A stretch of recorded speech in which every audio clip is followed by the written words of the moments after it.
Berkah dalam teman-teman semua. Nah, kali ini saya bakal mengajak Anda untuk berkunjung ke Bethlehem Van Java ya, di Muntilan, Magelang, Jawa Tengah. Saya sudah memakai belangkon khas Jogja dan saya di sini bakal mengajak Anda untuk melihat bagaimana penyebaran agama Katolik di tanah Jawa. Dan nanti kita bakal berkunjung ke Museum Misi yang memperlihatkan bagaimana kisah-kisah dari Romo Van Lith dan Romo Sanjoyo dalam penyebaran agama-agama Katolik di tanah Jawa ini.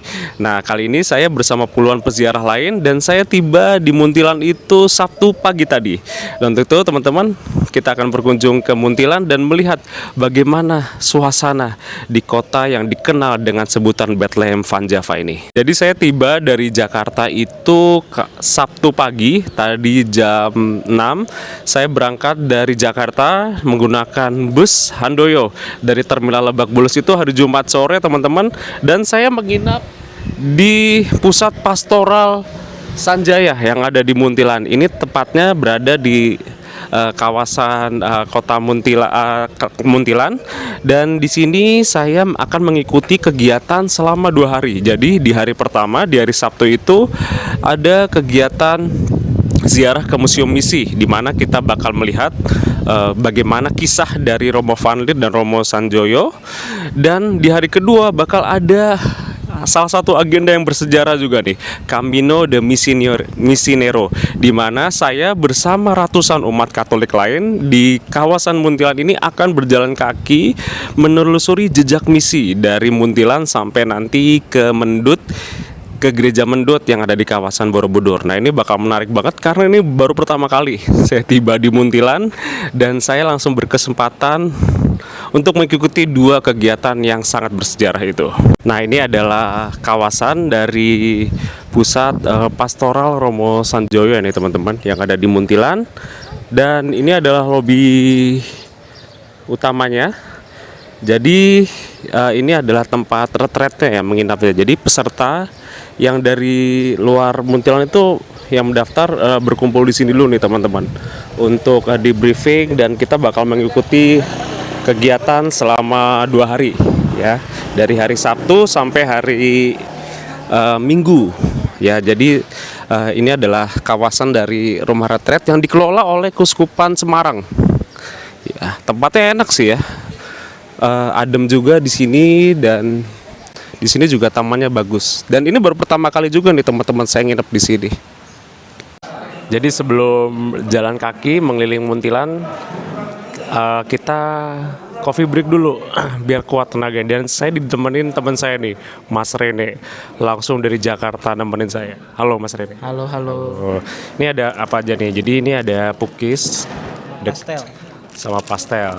Nah, ini saya minum air putih aja karena selama perjalanan dari Jakarta ke Muntilan ini saya jarang minum air putih. Jadi saya perlu banyak minum air putih biar tenaganya makin kuat.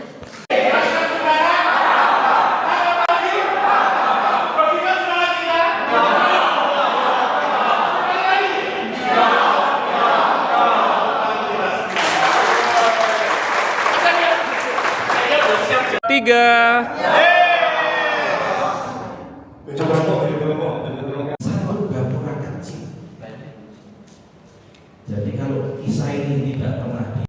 Nah teman-teman, ini kita sudah keluar dari kompleks pastoral Romo Sanjoyo, dan saat ini saya bersama rombongan yang lain itu akan berjalan menuju ke lokasi ditemukannya jenazah dari misionaris Romo Sanjoyo. Ini menarik banget karena saya belum pernah sebenarnya melihat secara langsung, dan nanti kita akan melihat seperti apa sih tempat di mana Romo Sanjoyo 70 tahun lalu ya itu dibunuh oleh sekelompok orang.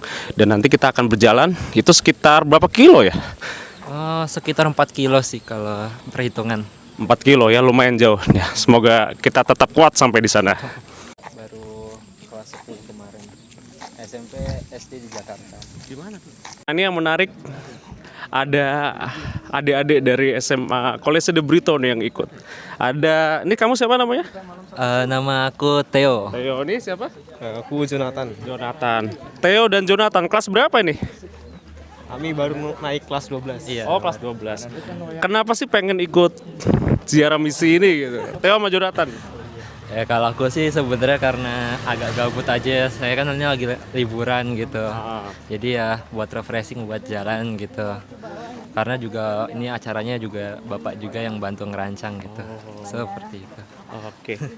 Terus kamu sebelumnya sering nggak ziarah ke museum misi deh? Kalau ke museum misi sih sebelumnya pernah. Gitu bareng Bapak juga.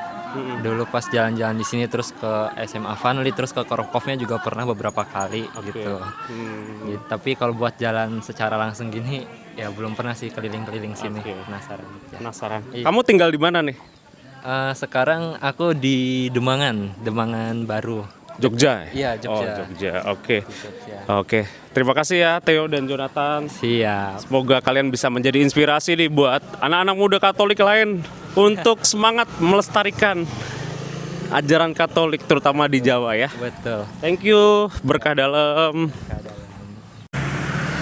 Halo, halo. Semangat ya, Mbak. Halo, Bu. Jadi ini enak banget nih teman-teman, kita berjalan kaki melintasi pemukiman daerah pedesaan di Muntilan ini. Suasananya enak banget ya teman-teman. Dan di sini tuh juga jalannya relatif sepi ya. Jadi peserta ziarah misi museum misi ini nih nyaman. Terus juga rutenya juga nggak terlalu nanjak, nggak terlalu turun juga. Jadi tidak terlalu menguras tenaga. Nah, yang paling saya suka adalah udaranya. Ini udaranya enak banget, sejuk.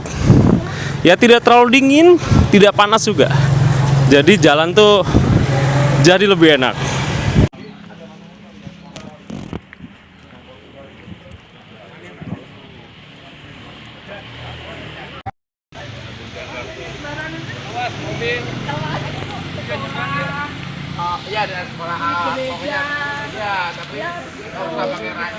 Saat ini saya bersama Pak Seno nih. Pak Seno ini di Museum Misi ya Pak ya? Betul, saya di Museum Misi Muntilan. Oke. Ya, Pak, ini kita menempuh jarak berapa jauh nih Pak dari pastoral ke lokasi penemuan jenazahnya Romo Sanjoyo?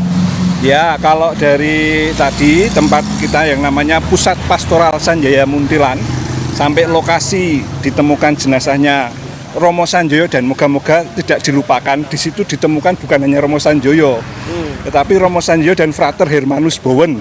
Ada dua orang yang ditemukan di situ. Jaraknya kalau dari segi jarak nggak terlalu jauh sih sebetulnya, paling berapa ya, 3-4 kilo lah. 3-4 kilo. Oke. Karena dulu kan Romo Sanjoyo dari Pasturan lalu dijemput, lalu menurut cerita dihabisi. Beliau dibunuh di tempat itu. Oke. Pak, ini kontur jalannya seperti apa nih Pak? Apakah naik ataukah curam atau seperti apa nih Pak Seno? Kalau untuk yang kondisi sekarang sih sudah relatif aman ya, tidak terlalu naik juga, ya agak datar begitu. Tapi bisa dibayangkan tahun 48 ketika Romo Sanjoyo mengalami peristiwa itu ya situasinya pasti berbeda dengan situasi sekarang. Sekarang kita masih melewati jalan-jalan yang biasa, tapi nanti kita akan lewat jalan yang menjadi sawah. Oh, menjadi sawah. Ya. Jadi variasi rutenya Pak ya? Ya, lumayan kalau untuk jalan kaki lumayan menarik juga sih. Lalu kalau yang suka jalan, lalu kalau pas cuacanya nggak terlalu ada tertutup mendung gitu, bisa lihat Merapi, bisa lihat pegunungan-pegunungan di barat sana. Nah, kita sudah mulai memasuki sawah deh. Jadi setelah tadi melintasi jalan raya.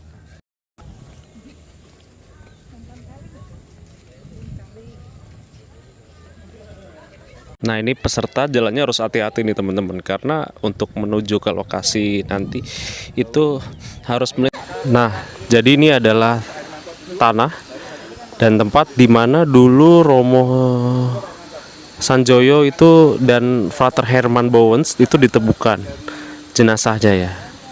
Dan diduga beliau itu dibunuh di kawasan ini, dan di empang inilah dulu jenazah beliau ditemukan pada tahun 1948.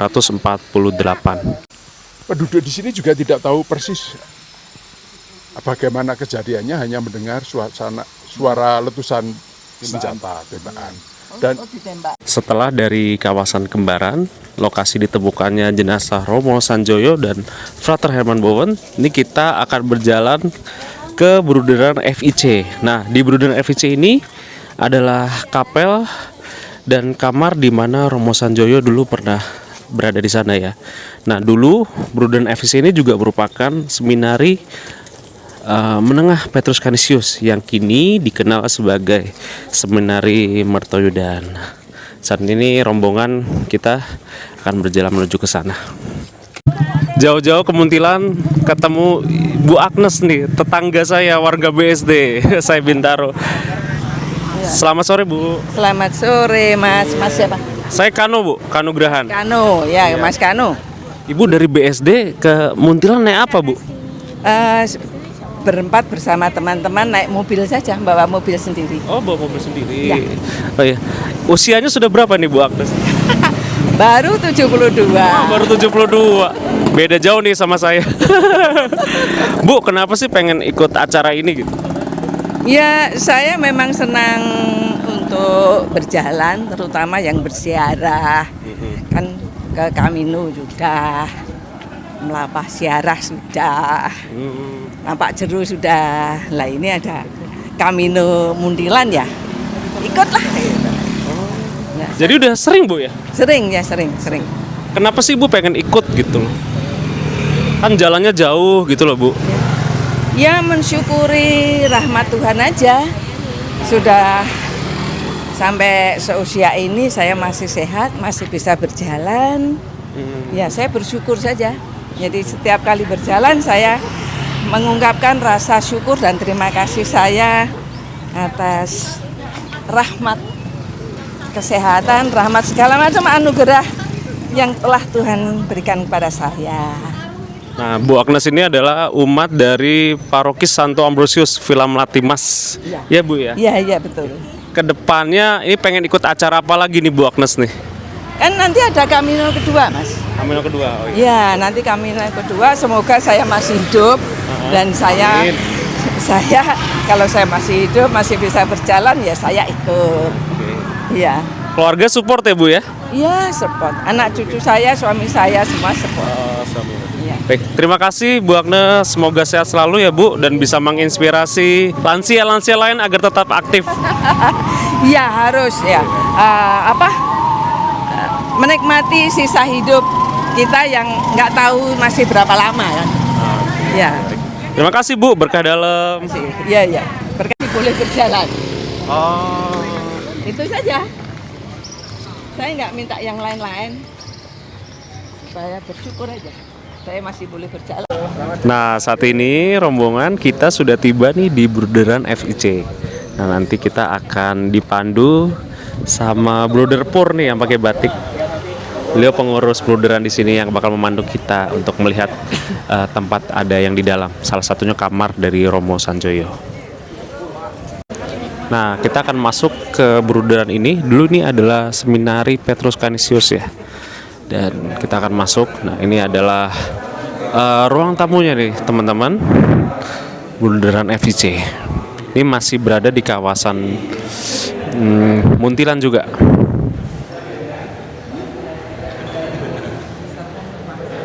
Ya, kamar ini dulu digunakan oleh Romo Sanjoyo untuk ketika tinggal di tempat ini. Nah, sekarang memang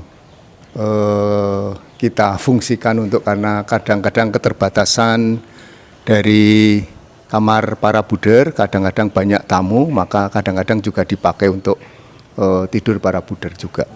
Itu. Ya, dulu sebelum kejadian peristiwa itu Romo Sanjoyo tinggal di sini. Ya. Ya, karena beliau kan sebagai mendampingi untuk para seminaris. Waktu itu seminaris juga tinggal di sini beberapa saat. Karena ada waktu itu kan penjajahan baru Kles Belanda itu kan. Iya. masih difungsikan Bunda Senaris ini, tempat ini. Kalau ini kan sekarang bruderan, dari dulu bruderan ini memang. Karena ini dibangun tahun 1930-an. Sebagai bruder FIC. Terima kasih Pak. Nah setelah dari Bruderan FIC kita nyebrang nih teman-teman ke sekolah Vanlit. Wah ini legendaris juga nih sekolahnya. Ini lokasinya persis di seberangnya ya Bruderan FIC. Jadi ini adalah salah satu sekolah legendaris juga nih teman-teman yang berada di kawasan Muntilan. Nah kita akan masuk ke dalam untuk melihat suasananya ya seperti apa. Jadi kawasan SMA Vanlit ini itu terdapat Gereja Paroki Santo Antonius Padua Muntilan. Nah, di sini di gereja tersebut itu terdapat panti paroki yang di dalamnya ada ruang kerja dari Romo Vanlit, Romo Martens SJ dan Romo Sanjaya PR. Nah, kita akan masuk ke dalam juga. Dan di dalam juga ada Museum Misi Muntilan ya. Nah, kita akan lihat suasana di dalam dan kita akan melihat seperti apa dulu ruang kerja misionaris legendaris yang ada di tanah Jawa itu. Ada mbaknya. Ayo mbak ngobrol dulu mbak. Nah jadi teman-teman itu setiap peziarah yang mengikuti kegiatan selama 2 hari ini, ziarah misi dan Camino Misionero besok itu mendapatkan buku ya. Buku, dan buku ini berisi lembaran-lembaran doa yang dituliskan. Jadi di setiap titik pemberhentian umat bisa berdoa dengan membaca naskah yang ada di sini. Lalu umat juga akan diberikan cap stempel juga ya yang berada di buku ini. Jadi nanti setiap pemberhentian itu akan di stop stempel sebagai bukti ya kalau umat itu sudah dan peserta peziarah itu sudah berkunjung ke situ. Dan saya juga mendapatkan pita kuning nih teman-teman. Nah pita kuning ini diberikan untuk peserta yang ikut dari tanggal 27 sampai 28 ya. Jadi pita kuning ini sebagai penanda ya. Nanti umat yang hanya ikut di tanggal 28-nya juga mendapatkan pita juga. Itu pita berwarna hijau. Jadi beda-beda ya setiap pesertanya. Katolik Antonius Padua teman-teman. Kita akan masuk ke dalam untuk melihat suasananya ya. Wah, ini gerejanya cakep banget teman-teman. Wah, bagus banget ya. Ini saya baru pertama kesini dan ini cakep banget teman-teman gerejanya. Gereja Katolik Santo Antonius Padua.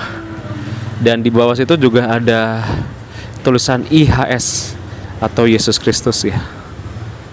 Wah, ini bagus banget gerejanya. Masuk ke dalam nih teman-teman untuk melihat isi gerejanya karena saya juga belum pernah nih masuk ke gereja ini. Dan kita akan masuk ke dalam sepertinya belum ada kegiatan di dalam. Nah ini adalah pintu masuknya. Oh gerejanya. Ini gereja lama juga nih teman-teman. Nah kali ini saya bersama Mbak Silvana nih. Halo Mbak. Halo. Mbak Silvana ini adalah alumni sekolah Vanlit yang tadi kita kunjungin. Gimana Mbak rasanya sebagai alumni datang lagi ke sekolah itu?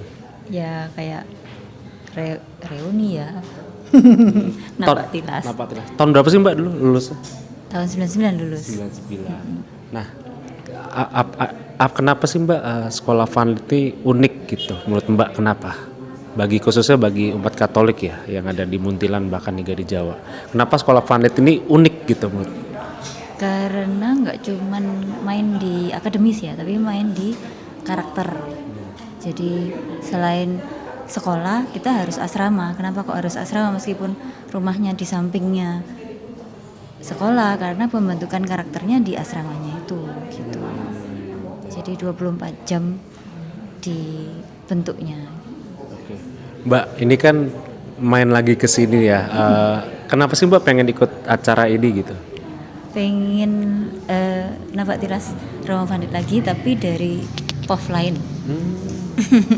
Oh, berarti dari dulu memang sudah diajarkan ya Mbak ya dari zaman sekolah dulu? Ya kalau dulu kan selain yang ziarah Sendang Sono tiap bulan Maria sama bulan Rosario itu itu kami juga ada napak tilas yang ini Romo Van Lith itu syarat kenaikan dari kelas 1 ke kelas 2. Jadi lewat Bukit Keruk itu terus ke Sendang Sono turun. Nah, kalau nggak bisa lolos itu ya kami DO. Oh gitu. Gitu. Jadi emang udah terbiasa nih Mbak ya? Muter-muter gitu. Ya mau nggak mau harus mau. Harapannya apa Mbak Silvana ya setelah mengikuti acara ini Mbak?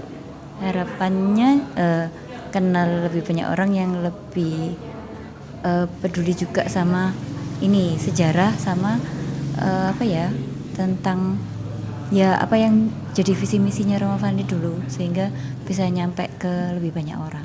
Terima kasih Mbak, berkah dalam. Berkata.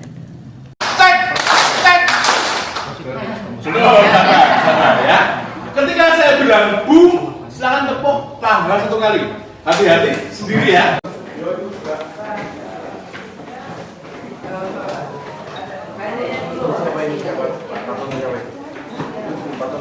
Di gereja yang Gedung Agung itu di selatan Malioboro itu loh. Ya. Lalu yang menyelamatkan Ibu Fatmawati dan anak-anaknya yang masih kecil, termasuk Megawati ketika lahir di Panjerape, itu Monsignor Sugiro. Bukan tanpa resiko. Nah, jadi ini kita akan masuk ke dalam museum misi di Muntilan ya, dan kita di sini akan melihat bagaimana perjalanan Gereja Katolik khususnya di Tanah Jawa. Nanti kita akan lihat seisi museumnya. Pangeran Sosok siapa itu? Calon Raja Pakualam ketiga. Dia kerajaan Pakualaman, lalu mengirimkan anak-anaknya semua ke sana, sekolah di kalau projo itu sebetulnya tetap enggak. Kalau projo itu hanya bedanya kalau yang Yesuit itu kemudian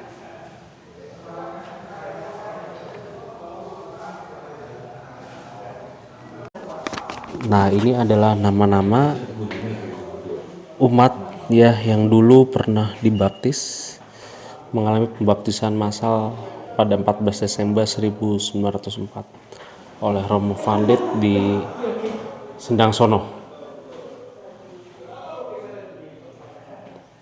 Sementara ini adalah gambaran pembangunan Sendang Sono yang dilakukan pada 100 tahun yang lalu ya. Di tempat ini Romo Van Lith itu membaptis 171 orang menjadi pengikut Kristus di sebuah sendang di bawah pohon sono yang terletak di Pegunungan Monoreh.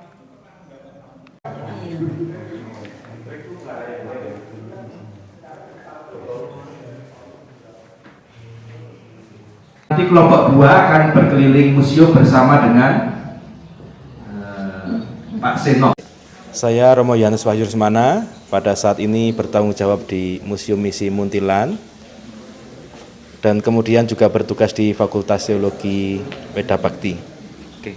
Romo Jojo ya, kenapa sih kita harus meneladani ajaran-ajaran Katolik ya, khususnya yang pernah diperjuangkan oleh Romo Van Lith hingga Romo Sanjoyo? Ya, secara umum ya, kita dapat belajar dari tokoh-tokoh pendahulu kita. Dan secara khusus Romo Van Lith, salah satu yang kita kenang adalah perjuangannya supaya bangsa Indonesia atau orang-orang Hindia Belanda pada waktu itu kemudian dapat menerima Injil dengan bermartabat. Maka dia juga mengatakan yang paling saya sukai adalah bagaimana kita tidak hanya cukup memeluk agama Katolik tetapi juga menghayati nilai-nilai kekatolikan itu. Dan juga dari Romo Sanjoyo kita mengetahui bagaimana pengorbanan hidupnya, artinya ketika kita punya tugas perutusan itu dilaksanakan sampai akhir ya, dengan penuh tanggung jawab ya. Romo Jojo, kenapa sih umat Katolik nih wajib nih untuk maksudnya harus melakukan semacam ziarah misi seperti ini? Menurut Romo seperti apa? Iya, sebenarnya ziarah itu kan sifatnya ajakan ya. Tetapi di dalam ajakan itu sebenarnya kita kemudian semakin memaknai peziarahan hidup kita. Terlebih kalau mau ziarah seperti ini yang kita lakukan bersama ya, ziarah misioner adalah napak tilas tokoh-tokoh tetapi sekaligus tempat-tempat yang akhirnya kita semakin mensyukuri anugerah-anugerah yang diberikan Tuhan lewat kehadiran orang-orang pada masa lampau tetapi juga tempat-tempat di mana terjadi perjumpaan antara orang-orang dengan pribadi-pribadi yang mewartakan kabar baik. Maka dua hal itu saya kira dapat mendorong kita untuk semakin menghayati panggilan kita sebagai murid-murid Kristus. Nah, saat ini kita memasuki tempat pemakaman para imam ya dan misionaris di Kharkov. Ini agak gelap karena memang sudah jam 9 malam. Nah, ini adalah kompleks pemakaman Kharkov yang ada di Muntilan, teman-teman.